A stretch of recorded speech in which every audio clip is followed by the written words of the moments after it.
What's up, everybody? It's Dr. Keegan, and I'm here with a video for our first week in November of Gender and Popular Culture, where we are looking at user-generated pop culture forms. Before I get into talking about what we'll be doing in this smaller section of the syllabus, I want to discuss an assignment that's coming up, which is your final paper or project proposal. This is due Sunday, this coming Sunday by the end of the day. Same due date as your journal for this week. However, please don't get too worried about this because it is really just a short kind of brainstorming activity.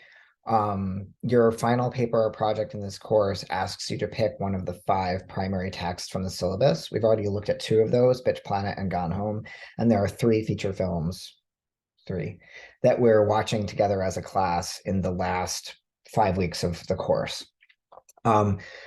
Moonlight, Get Out, and Mad Max Fury Road. So basically, I'm asking you to pick one of those to either write about or produce a creative media analysis project on by the end of class. 2 of these you've already spent some time with. The other 3 you may or may not be more or less familiar with. So I will load some instructions for this into the assignments tab for you to look at over this weekend. One thing to do to prepare for this and making your decision is to take a look at online trailers for the films if you haven't seen any of them, just to get a sense of what they're about. They're very generically different. Our last section of the course is actually on genre. So we have 1 horror movie, 1 melodrama, and 1 action film, right? So, you might be more or less drawn to those specific genres for different reasons. We'll talk about why and what genres do and how they function in the upcoming weeks. I'm just asking you to get a look at those materials and make a decision. And so you have a direction to head in, because you are going to be doing a little bit of research on your primary text in the next couple of weeks. You do need to pick one. Okay, so don't forget about that. I will create an assignments tab heading for that assignment, and I'll also remind you about it in my weekly email to you. Okay, all right, so let's get into today's unit. We are taking a brief detour into subcultural pop culture. These are forms of pop culture that are circulated popularly within subcultural contexts. So we've talked about mainstream pop culture, which is culture that is produced by, major production studios, major publishers. It's on broadcast television, right? It's widely circulating. There are also forms of material or popular culture that are popular within specific demographics or subcultures, right?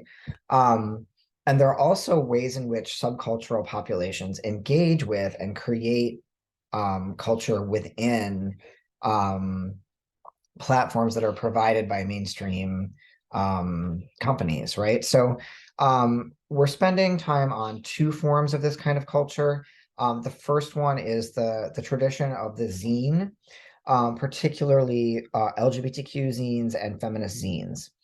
I thought this would be fun to look at because zines have already popped up as intertextually referenced in other spaces in the culture we've looked at so far. So you may have noticed that in Gone Home, Sam and Lonnie are making their own zine, right? And they become very influenced by Riot Girl in the early 90s and are participating in that subculture.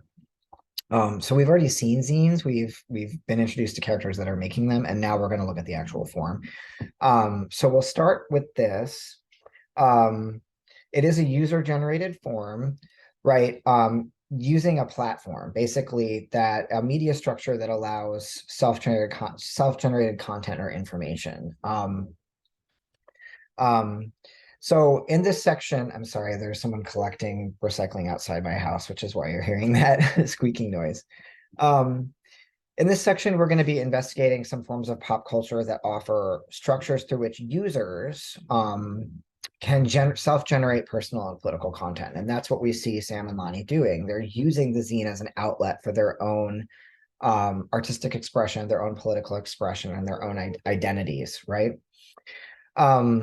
So right? We're going to look at DIY culture, meaning zines as a DIY or do-it-yourself format for like sort of political and identity-based cultural production. And then we'll also look at digital platforms that allow users to create oppositional popular culture. So we're going to look at zines, and then next week we'll look at YouTube and how various subcultures interface with YouTube. So that's where we're heading, and that's kind of why we're spending some time here to kind of flip the relations of production inside out a little bit and think about how people exploit dominant spaces to make subcultural meaning, and also how people use subcultural milieus to create forms of popular culture that you kind of have to be an insider to know about. So, what is a zine? A zine is a shortened form of the word fanzine. So any of you who have done any participation in fan cultures or know anything about the history of fan cultures or fan fiction or things like that, zines come out of that tradition. They're often distributed by hand in fan cultures or political communities. So they're circulated by handing them out, passing them out. Zines have always been a hand-to-hand, sort of anonymously circulated format. Digital zines just don't have the same effect, I would say, of intimacy that a material zine that's actually left somewhere for you to find. Like we found in Gone Home, we found the zines, right, that were being made in the attic. The digital version has never really worked as well. In my opinion, it kind of changes the function of this format. Zines are very old as a format. You might not realize this. We tend to think of them as kind of popping up once photocopying became really accessible to people in the 1990s. But they actually first developed in the US context in the 1930s. So they're developing at the same time that kind of Hollywood is taking off. We're getting a lot of other forms of popular media and culture that are developing, visual culture. And they develop in early science fiction fandoms because fans are writing letters back and forth around their consumption of things like comic books and stuff like that. And so they develop fan magazines about the comics they're reading. Zines also have specific histories in punk fandom from the 1970s, and also the queer and feminist subcultures of particularly Riot Grrrl, which is feminist punk music from the late 80s through late 90s, which we see Sam and Lonnie in Gone Home are fans of, right? They're going to shows, they have their own band, they're making their own zines, etc. Zines have also led to other forms of popular culture. For example, The Reign of Superman, which was a short story from a 1933 science fiction zine called The Advance Guard of Future Civilization, actually inspired the creation of Superman as a comic book hero, and Superman went on to be one of the most influential pop culture figures ever created. But he comes from a story from a zine, from a fan-generated zine. And then also, if you do any reading of feminist pop culture analysis, you might be aware of the magazines Bitch and Bust, both of which began as zines in the 1990s from within these sort of feminist, sort of like punk communities. So zines they're a century old, and they've influenced a lot of other forms of pop culture, and they show up in a lot of other forms of pop culture. So I thought it would be fun to kind of take a look at them together. So zines are DIY culture, meaning they are self-produced, often by photocopier, using appropriated material and hand illustration. And that's a really important aspect of zines, is they're meant to be made kind of from a punk ethos of like being free. You should never be charged for a zine. They're meant to be given away. And so they're produced with really cheap materials, often kind of after work, like stealing your boss's photocopier to make them, stuff like that, right? And the use of sort of crude hand illustration. rather than paying somebody to draw a comic for them or something like that. They're not professionally produced. They're usually printed in small runs of under 1,000 copies. They definitely ignore the standards of professional publication. They're sort of intentionally crude, and they're not for profit, meaning that their primary function is self-expression. They're often produced anonymously, so you'll be reading these stories of people and you don't really know who they are.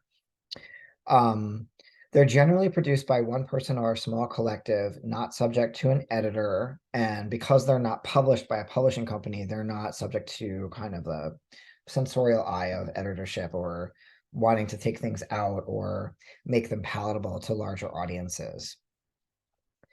And they don't contain ads.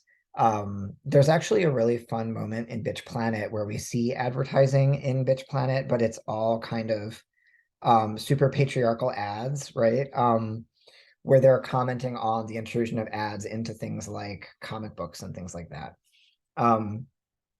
But zines have traditionally not carried ads, and they have existed not to sell things, but only to express the author's feelings or art. As cultural texts, right?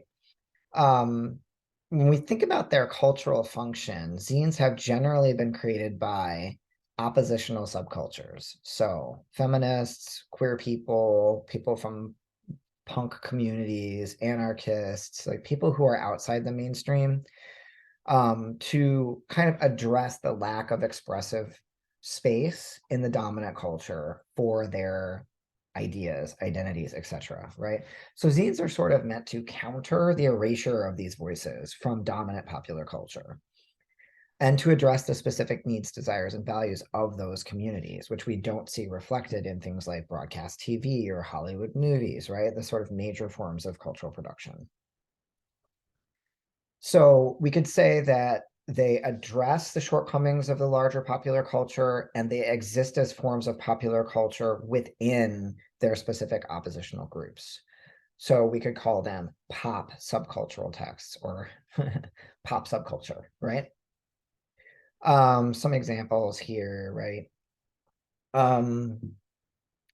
Zines tend to oppose the dominant values of the time and place in which they are created. They are, again, we talked about oppositional reading. They are a format that exists to provide oppositional discourse on the dominant culture, usually, to critique it, to illustrate its unfairness, its oppressiveness, the voices it erases, etc. So when looking at zines, they give us more direct access to experiences that are marginalized by or edited out of mainstream popular culture, very similar to Schute's idea of how feminist graphic novels and comics move the cultural gutters to allow us to see things that are generally erased or hidden underneath more dominant voices. Zines offer a similar kind of window into the styles of expression that mainstream popular culture just doesn't support. When I was younger, zines were not taken seriously as a cultural form, but now increasingly they are. And there are now archival zine collections at many US libraries and universities. I had you look at the one at Barnard College, which has been digitized. But there's one at Michigan State right here in Michigan also. So zines are starting to be collected and talked about as important forms of material history, especially for these subcultures. So I assigned you an article by Kristen Schultz called I'll Resist with Every Bat Breath about the reasons why girls make zines. And I wanted to kind of read out just a few reasons why the author finds that zines are popular with particular groups of people, especially young women, because of something Schultz calls the crisis of feminine adolescence, which is a time when, well, by and large, when girls are younger, there's more room for gender expression. And then as girls hit adolescence, 13, 14, 15, 16, there's a cultural effort to kind of control and suppress young women and get them kind of online to become ladies, right? So there's this kind of clamping down on girls at that time that produces a lot of angst. We can see this in Gone Home, like Sam wrestling with being in this period of her life where a lot of things she wants to do, she's just not allowed to do. And a lot of her behaviors, which would have been maybe thought of as tomboyish when she was younger, are now problems, right? Um, so why does Sam make zines? For some of the same reasons that Schultz says in this study that zines get produced by young women. Want to resist losing the voice, right, to patriarchal authority or to adults, to find non-market driven spaces for self-expression rather than, all of the, dominant forms of culture are really patriarchal and can be very oppressive. We saw that when we looked at the way the male gaze shows up everywhere, right? So what about a space where that's not the dominant way of thinking about gender? To preserve the value of relational styles of communication, that's certainly the case for Sam and Lottie. It's why they make the zine together, so they can share something outside of hierarchical gender politics, which start to become really important. I don't know if you remember middle school and early high school, but clickiness and hierarchy and competition among girls and boys and like all that stuff starts to really kick in, right? And what if you lose your friends often at that time to those forces? So what about creating a space where you can stay together and equal and not get split apart by those dynamics? To express anger and depression safely instead of getting punished or, put on meds, right? Certain experiences of anger and depression are just honest reactions to the culture, right? And should be allowed to be expressed. To process violence and abuse, which a lot of people suffer in our culture, to overcome isolation or to deal with loneliness, to become cultural producers rather than objects of culture, which is something else that's really important to note here, that we've talked about how men act, women appear, like that's the dominant logic of gender, where women are just objects and men are subjects doing the looking and creating and expressing. That really starts to kick in adolescence for girls, where they get pressured to really become self-conscious about how they look and their bodies. So what about a space where they could be the makers and the producers of images rather than just the object? To resist in ways that avoid punishment, right? And this is where the secret or anonymous aspects of zines become really important.